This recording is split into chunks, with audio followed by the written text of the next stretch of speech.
ঢাকা বিশ্ববিদ্যালয়ের কেন্দ্রীয় মসজিদের পাশে চিরনিদ্রায় শায়িত হলেন ইনকিলাব মঞ্চের মুখপাত্র শরীফ ওসমান হাদী। জাতীয় কবি কাজী নজরুল ইসলামের সমাধি প্রাঙ্গণেই দাফন করেন তার সহকর্মী সহযোদ্ধারা। উপস্থিত ছিলেন ওসমান হাদীর বিশ্ববিদ্যালয়ের প্রিয় শিক্ষকরাও। আরও জানাচ্ছেন আব্দুল্লাহ তুহিন। অ্যাম্বুলেন্সের করুণ সাইরেনের দিকে নজর হাজারো সহযোদ্ধার।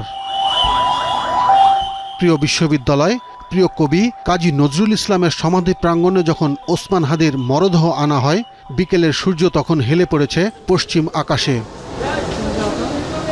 জুলাই আন্দোলনের উত্তাল দিনের চোখ ভেজা সঙ্গীদের কাঁধে ভর করে ধীর গতিতে এগিয়ে চলছিল শেষ ঠিকানায়। জাতীয় কবি, বিদ্রোহী কবির সমাধির পাশেই খোঁড়া হয়েছে ৩.৫ হাতের শেষ ঠিকানা। পরিবারের সম্মতি নিয়েই গ্রামের বাড়ি ঝালকাঠির নলছিটির বদলে প্রিয় ক্যাম্পাসেই দাফন করা হয় হাদীকে। বিশ্ববিদ্যালয় প্রশাসনের সর্বোচ্চ ব্যক্তি, শিক্ষক, ডাকসু নেতৃবৃন্দ ছাড়াও শেষ বিদায় জানাতে হাজির ছিলেন হাজারো মানুষ।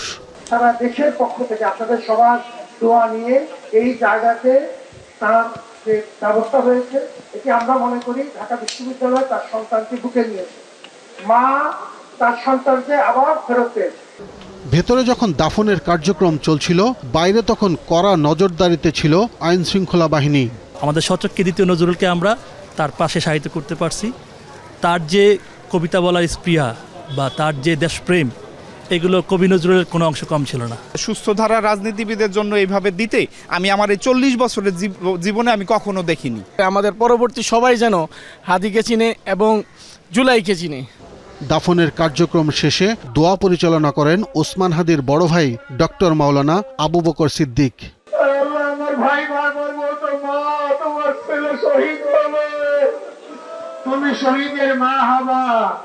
আল্লাহ আপনি হয়তোবা কবুল করেছেন, আল্লাহ আমার মাকে ধৈর্য ধারণ করার তৌফিক নসিব করে দেন। এভাবেই চিরদিনের জন্য শায়িত হলেন বিপ্লবী শরীফ ওসমান বিন হাদী। আব্দুল্লাহ তুহিন, যমুনা নিউজ, ঢাকা।